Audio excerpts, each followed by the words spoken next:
Hola amigos, ¿qué tal? Nuevamente juntos para desarrollar cada uno de los capítulos de este libro, Ser en el Hacer, Factor y Recurso Humano, Personalidad e Identidad Laboral, una perspectiva desde la intervención convergente en la organización del trabajo. Hoy vamos a desarrollar el capítulo 5. El capítulo 5 retoma en parte el concepto de personalidad, pero en función de cómo se relaciona la personalidad con el entorno. Y vamos a ver en ese sentido una cantidad de mecanismos adaptativos de la personalidad en función de la interacción con el entorno. Independientemente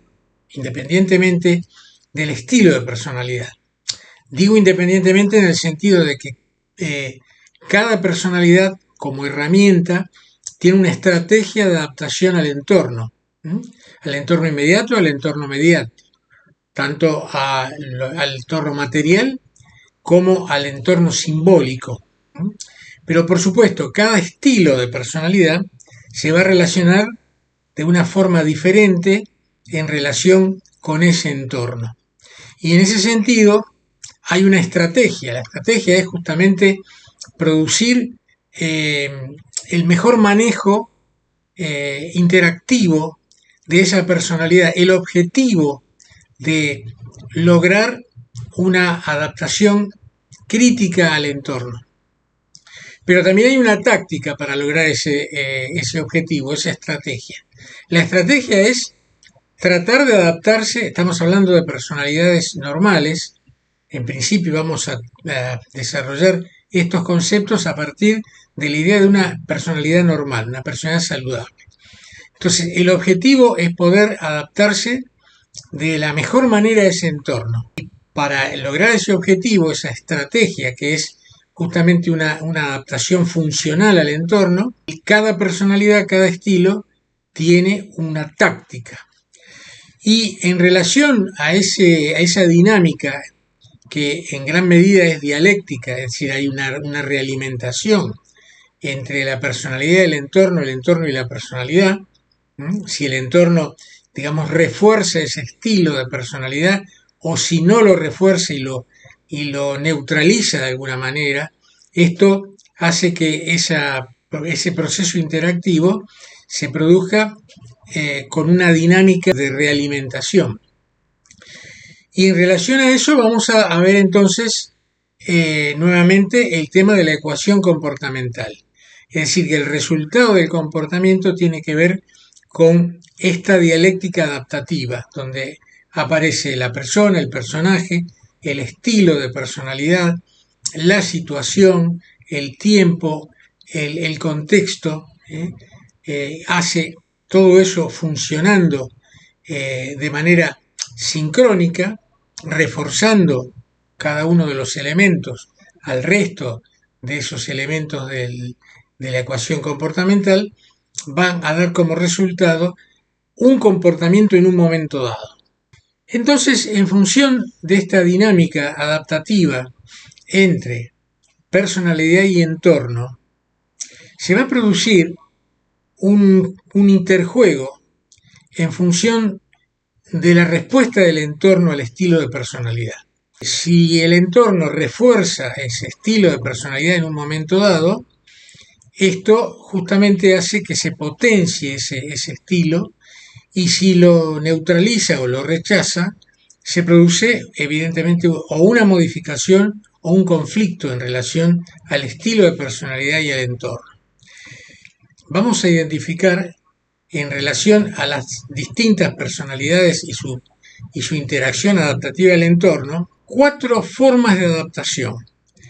La primera la llamamos, ustedes lo están viendo allí, adaptación activa. Adaptación activa. La segunda, adaptación pasiva o sobreadaptación. La tercera, adaptación fallida o deficitaria. Y la cuarta, adaptación confrontativa conflictiva o desadaptación. Según sea cada uno de estos procesos adaptativos, adaptación activa, pasiva, fallida o confrontativa, produce o no produce síntomas, es decir, ante el sujeto y ante el entorno, ese proceso adaptativo, según sea activo, sobreadaptación, deficitario o confrontativo, puede o no producir síntomas. En este caso, vean ustedes allí también, la adaptación activa, o llamada también crítica, es asintomática. Es decir, no produce ningún síntoma paralelo al proceso adaptativo. La adaptación pasiva o sobreadaptación tampoco produce una sintomatología observable. En cambio, la adaptación fallida o deficitaria produce síntomas y la adaptación confrontativa o desadaptación también produce síntomas. Porque en los dos primeros casos, tanto si la adaptación de la personalidad, del estilo de personalidad y de las tácticas adaptativas son exitosas, pues hablamos de adaptación crítica. Cuando hablamos de adaptación crítica implica de alguna forma un diagnóstico del entorno, una modificación del comportamiento en función de la lectura que va haciendo el sujeto, de los efectos que produce su comportamiento. De pronto puede ser que alguien perciba que el tema que está abordando genera una cierta incomodidad y entonces disminuye o omite esa intervención porque se está dando cuenta que no, quizá no sea prudente, quizá no sea indicado en ese contexto, etc. Es decir, que la adaptación crítica no produce síntomas observables, no produce conflicto en líneas generales. La sobreadaptación o adaptación pasiva tampoco produce síntomas. ¿Por qué? Porque evita el conflicto. Es decir, omite la posibilidad de entrar en confrontación. En general tiende a ser una adaptación, justamente por eso se llama pasiva, que no genere conflicto con el entorno. Después podemos ver si eso es saludable o no para el sujeto, pero en general no produce sintomatología.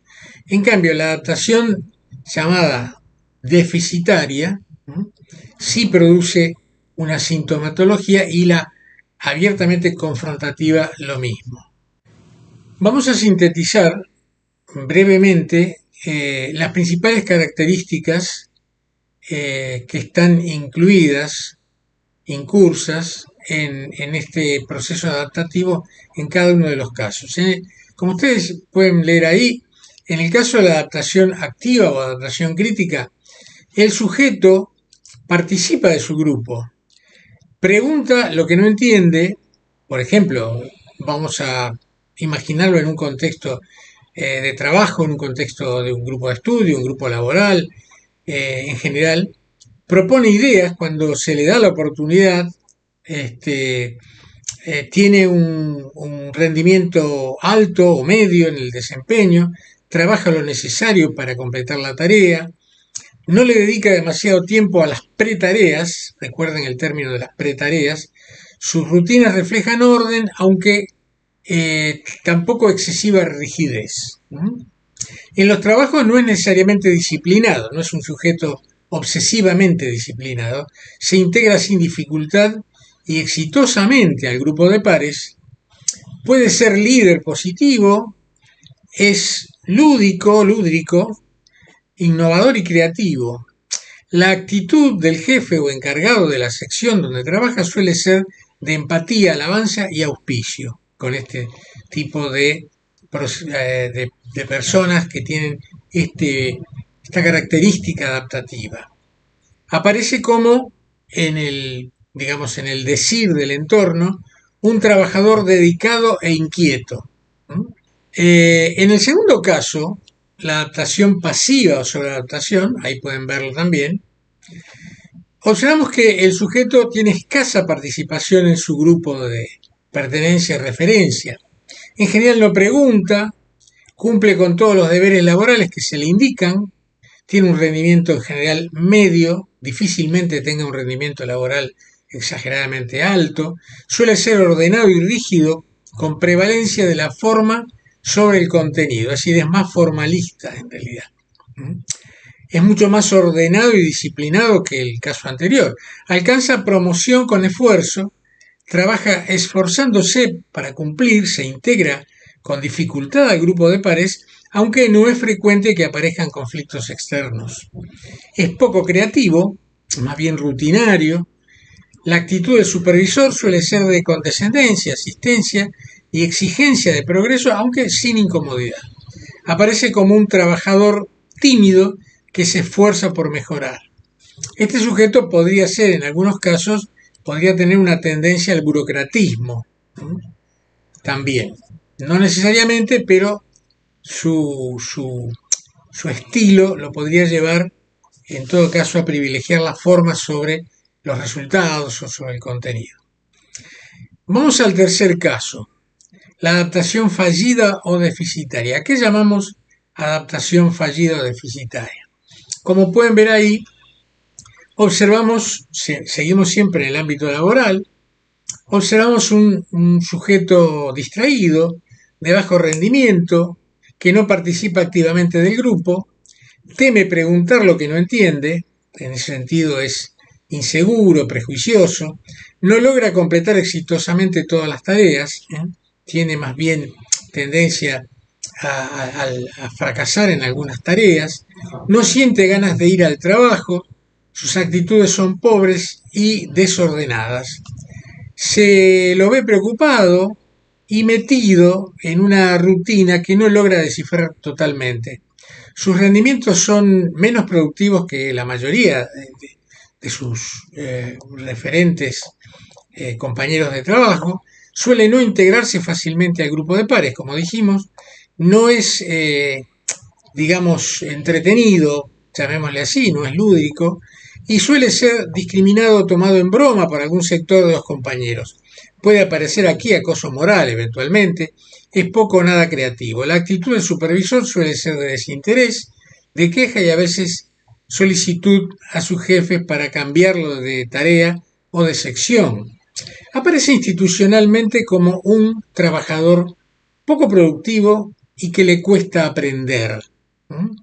Bien, estos son ejemplos, no quiere decir que necesariamente en todos los casos se cumplan estas características, pero de alguna manera podríamos llamarlo, entre comillas, caricaturas de cada uno de los estilos. Pero nos ayuda a comprender entonces, digamos, el sesgo general que tiene cada estilo. Y finalmente, vamos a la cuarta característica que llamamos adaptación confrontativa, conflictiva o simplemente desadaptación al entorno laboral. El sujeto desadaptado o conflictivo es justamente confrontativo, polémico con sus compañeros o agresivo con un sector de ellos, rebelde, no trabaja conforme a rutina, no completa las tareas a tiempo o lo hace de manera incompleta. Es en ese sentido desafiante, no realiza las tareas tal como se le indican, argumentando que hizo lo que pudo o lo que le pareció mejor. Se despreocupa de las posibles sanciones, suele integrarse a un sector de grupo de pares, puede ser líder negativo, no acepta fácilmente las consignas, sus rutinas son desprolijas y a veces pueden ser anárquicas. Habla mucho y no entiende al interlocutor, suele ser creativo y antagónico. Fíjense ustedes que tiene características negativas y al mismo tiempo positivas, porque hablamos que puede ser creativo, pero al mismo tiempo desafiante, desordenado, transgresor, antagónico. La actitud del supervisor o de los gerentes suele ser crítica, de molestia y a veces de rechazo, recurriendo muchas veces a sanciones o advertencias. Podríamos decir que es un trabajador que aparece como un sujeto problemático. Institucionalmente aparece como entonces un empleado poco comprometido y de mal comportamiento. Esto estamos imaginando un una opinión, digamos, de pasillo. ¿eh?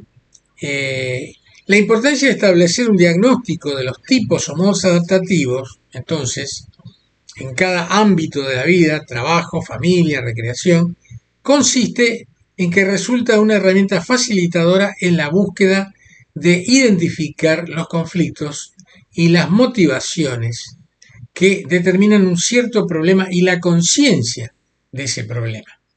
Estos cuatro estilos adaptativos dentro del ámbito de trabajo nos remiten no solamente al ámbito de trabajo, sino también fuera de ese ámbito de trabajo.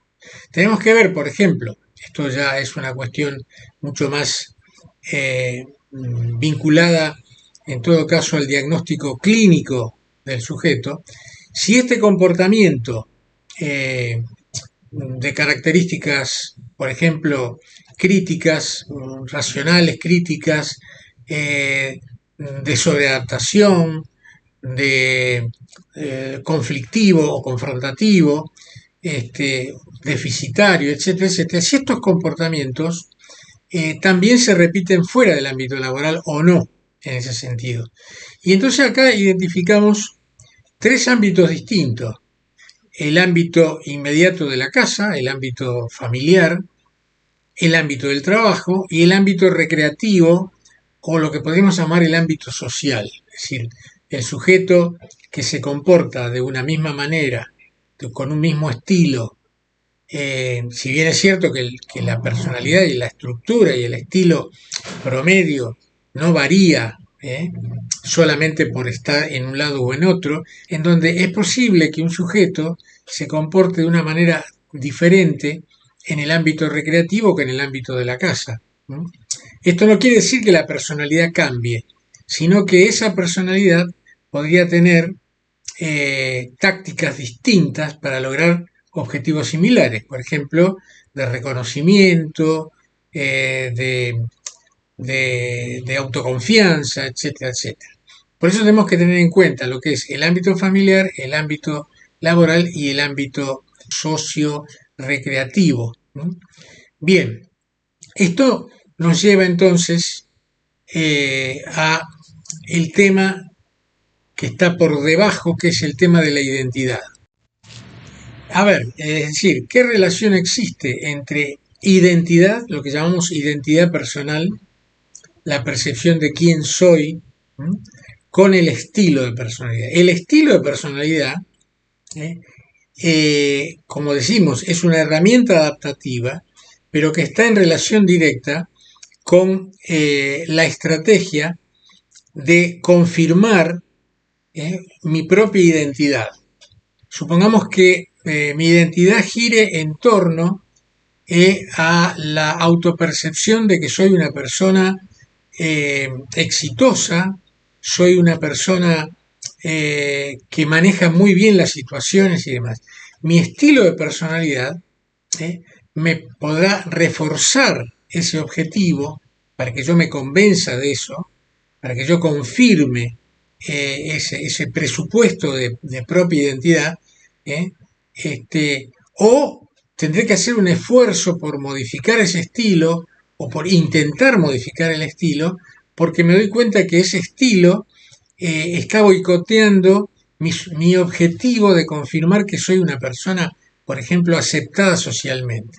Es decir, que entre la autopercepción de mi identidad y mi estilo, hay siempre una relación que puede implicar sincronía o diacronía, o, congruencia o no. Puede ser que yo diga, tengo que modificar mi forma de ser porque esa forma de ser no me ayuda y entonces sigo repitiendo cosas que me deprimen porque de alguna manera confirman que no soy una persona aceptada por los demás. Tengo que modificar. En definitiva, este conflicto entre percepción de identidad, estilo de personalidad, estrategias adaptativas, es lo que en el ámbito de las terapias, de las terapias de autoconfianza y demás, se abordan para poder analizar justamente qué, qué cosas tengo que modificar o qué cosas es importante que yo modifique para poder tener una mejor calidad de vida. ¿No? La identidad personal, ya lo habíamos visto en videos anteriores, se integra por tres dimensiones, lo que llamamos identidad histórica, identidad de género e identidad de rol. ¿Mm? Identidad histórica, todo lo que tenga que ver con mi familia, con mi propia historia social, mi propia historia comunitaria, mi historia evolutiva. ¿Mm? La identidad de género, es decir, cómo me perciben los demás, cómo me percibo yo, la relación entre género y biología, etcétera. Y por otro lado, la identidad de rol, tanto el rol laboral como el rol sociocultural. Es decir, cuando uno dice, ahora ya no soy solo un estudiante, sino que me recibí en la facultad, ya cambia el rol en relación a la expectativa de rol. O he tenido un hijo, entonces he pasado ahora a ser padre. Hay un rol paterno. Ese rol paterno modifica también en forma la autopercepción de mi propia identidad. Y esto nos lleva entonces a observar que la conducta final o el comportamiento del sujeto en un momento dado tiene que ver con todas estas variables, es decir, su identidad, su estilo de personalidad, su interpretación del contexto, ¿no? Y esta interacción de variables se ve reflejada en lo que llamamos ecuación comportamental, que ahí ustedes lo pueden observar. En el numerador tenemos lo que llamamos persona de necesidad, es decir, el momento de la persona con sus necesidades de autoconfianza, biológicas, de situación en cuanto a si es una persona sana, si no es sana, desde el punto de vista si está padeciendo en ese momento una enfermedad, si está siendo reconocida por su familia, si se siente contenida, etc. Esta dimensión de persona, de necesidad, condiciona evidentemente el estilo de personalidad. ¿Lo condiciona en qué sentido? Si una persona tiene un estilo altamente extrovertido, pero en ese momento está preocupada o está dolorida o tiene una enfermedad, ese comportamiento, ese estilo va a estar aminorado, no va a ser lo mismo que cuando se sienta muy bien que cuando se sienta deprimido. Al mismo tiempo, tanto la persona de necesidad como el estilo de personalidad condicionan el rol, el personaje de rol. Ejemplo, fui a determinado comercio, conozco al vendedor y demás, hoy lo vi, hoy no estaba igual que siempre, hoy lo vi como enojado, es una persona muy amable, pero hoy la verdad que algo le pasa, claro, porque algo le pasaba, había una situación que lo condicionaba. Sigue siendo el vendedor, pero quizá si alguien lo conoce por primera vez se lleva una imagen diferente a lo que la mayor parte del tiempo él se comporta de una manera distinta. ¿No?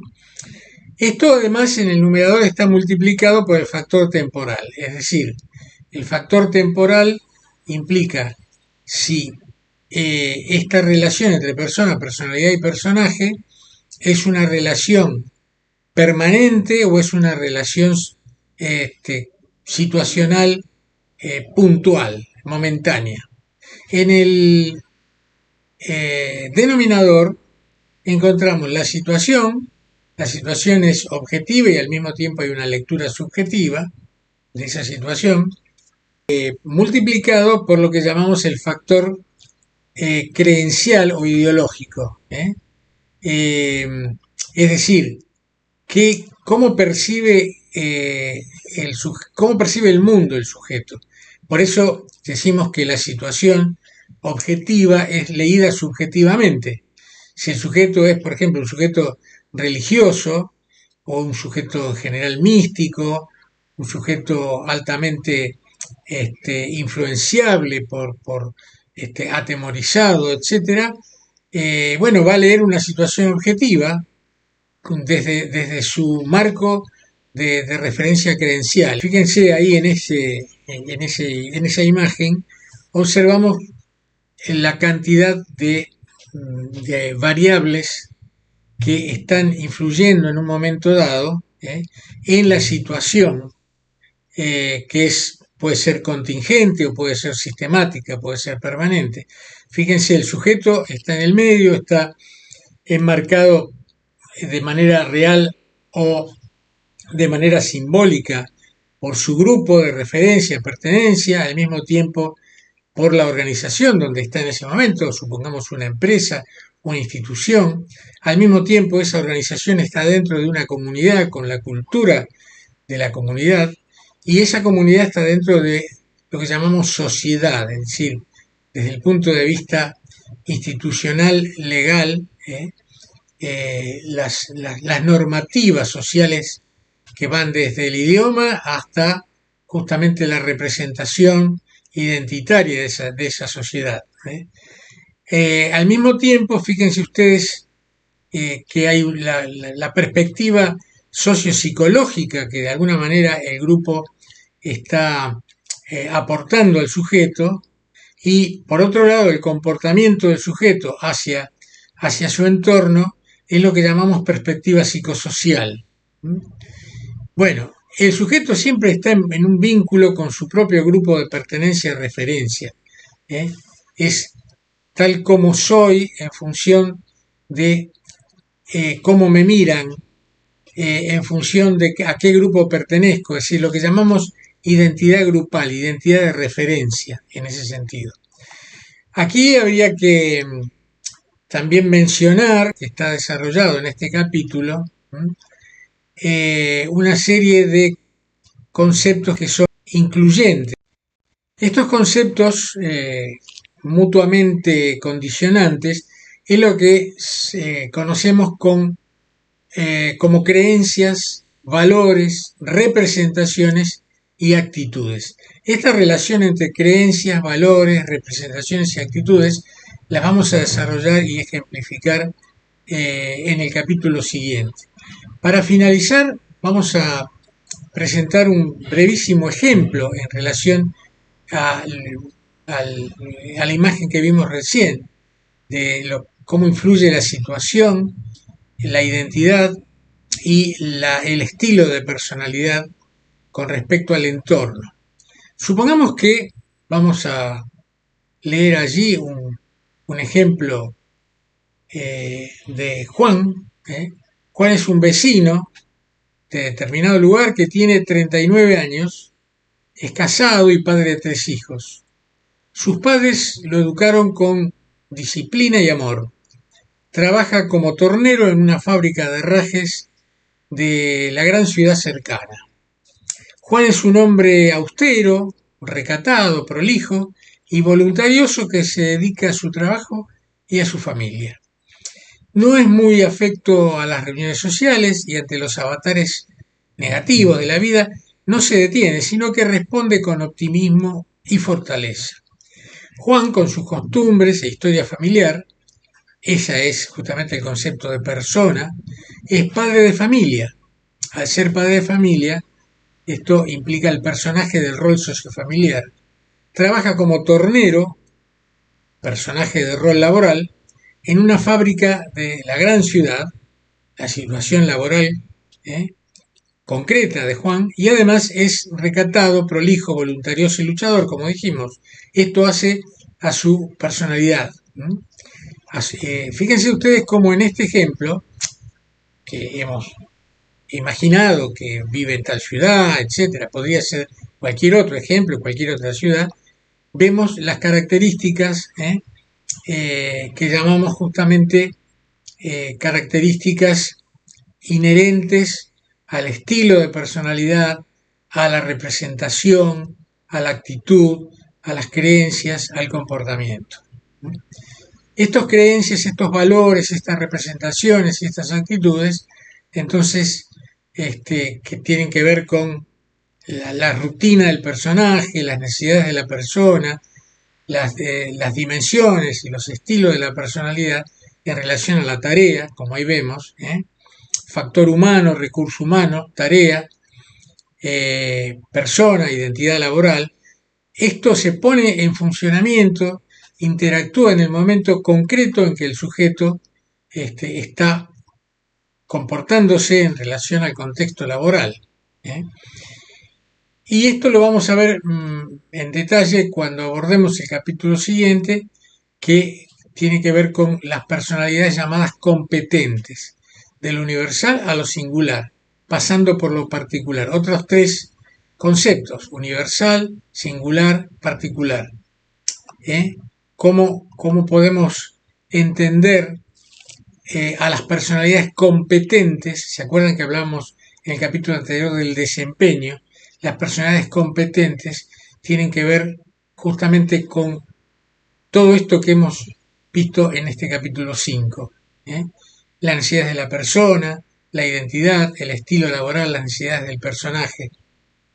Y bien, con esto damos por finalizado entonces una síntesis muy apretada de este capítulo 5 y nos reencontramos para desarrollar las personalidades competentes. Y recuerden que si nos quieren escribir a textosconvergentes@gmail.com. Muchas gracias.